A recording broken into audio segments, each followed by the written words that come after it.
Halo teman-teman Usada, selamat siang di semuanya. Jadi kali ini kita akan ngebahas gimana sih cara ngebedain tipe pertumbuhan pada anggrek.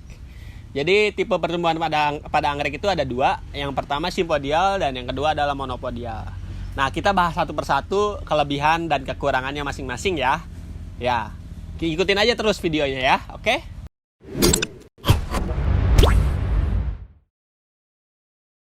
Nah, yang pertama ada tipe pertumbuhan monopodial. Monopodial itu cirinya dia tumbuhnya satu arah, jadi ke atas saja terus. Nggak ada ke samping atau ke kanan atau ke kiri. Tapi ada pengecualian juga ya. Maksudnya kayak di Phalaenopsis ada tunas anakan gitu. Tapi biasanya dari bekas tangkai bunganya. Terus dari panda juga biasanya ada anakannya. Dan itu sesuatu pengecualian aja gitu. Tapi pada dasarnya dia akan terus tumbuh ke atas. Kita kasih contoh ya. Di sini ada ini Phalaenopsis, dia tipe pertumbuhannya monopodial. Ini genusnya Phalaenopsis. Ini Phalaenopsis warna kuning. Dia cuma ada satu nih. Ini satu pertumbuhan kayak gini. Ini ada anakan di sini, dua. Ini pengecualian aja karena memang tanaman ini stres, dia akan mengeluarkan tunas baru. Kalau stres kayak gini ya. Nih bunganya, dia akan terus tumbuh ke atas terus dan gak akan ngabisin banyak tempat kalau monopodial.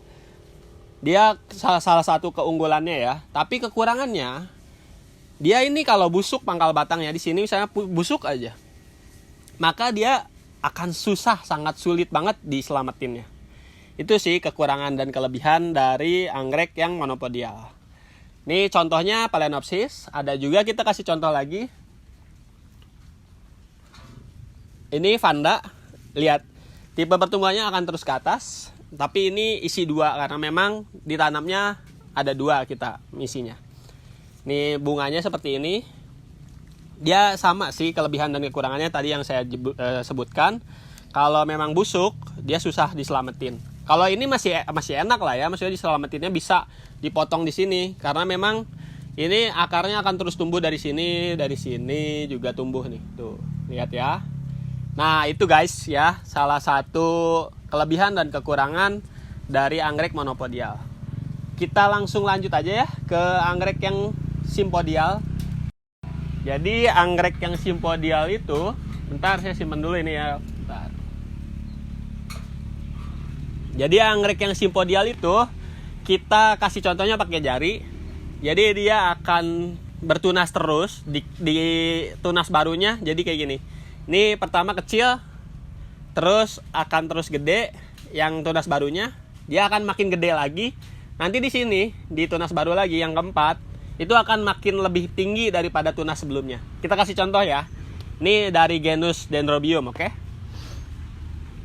Nah, ini nih, lihat ya, bisa dilihat ya. Ini saya cabut dulu. Ini kecil, nih ya. Ini makin besar dari tunas sebelumnya. Ini makin besar dari tunas sebelumnya. Dan ini makin besar. Dia akan mengeluarkan bunga. Biasanya bunganya dari mana? Dari sini, bisa nih dari ujungnya. Atau dari sela-selanya. Ini salah satu contoh anggrek yang simpodial dari genus Dendrobium. Dan yang ini, yang kedua, dari genus Phalaenopsis. Cattleya. Ini saya simpan dulu. Ini Cattleya juga sama kan. Ini dari sini kelihatannya. Kecil, makin besar, terus aja makin besar. Ini Cattleya ya. Banyak sih. Kayak Cymbidium, dia simpodial. Terus kayak Grammatophyllum, dia simpodial juga.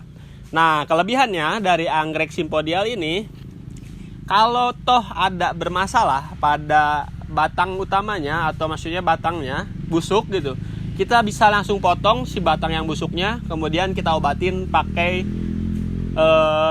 fungisida atau bakterisida yang sistemik biar dia mereda gitu busuknya. Terus kekurangannya apa sih kalau dari simpodial? Dia ngabisin tempat karena memang akan terus tumbuh tunas baru ke kanan atau ke kirinya, dan itu sangat menghabiskan tempat banget sih. Nah, itulah ya. Jadi diingat-ingat ya, ada dua pertumbuhan, yang pertama monopodial dan simpodial. Nanti kalian bisa mengidentifikasi sendiri ya, anggrek yang kalian punya di rumah itu tipe pertumbuhannya monopodial atau simpodial. Oke, mungkin segitu dulu aja video kali ini. Nanti kalau memang kita ada bermasalah anggrek, maksudnya anggrek teman-teman di sana bermasalah, kita akan bahas satu persatu permasalahan apa sih, kayak tadi kan cara motongnya gimana, terus pengobatannya gimana. Nanti kita bahas di video selanjutnya. Nah, jangan lupa terus saksikan di Nusada Anggrek di channel YouTube kami. Kemudian kita juga ada Instagram di bawah ya, lihat di Instagramnya ada nusada.anggrek, ada di Facebook page kami yaitu nusada.anggrek juga. Oke, stay tune ya.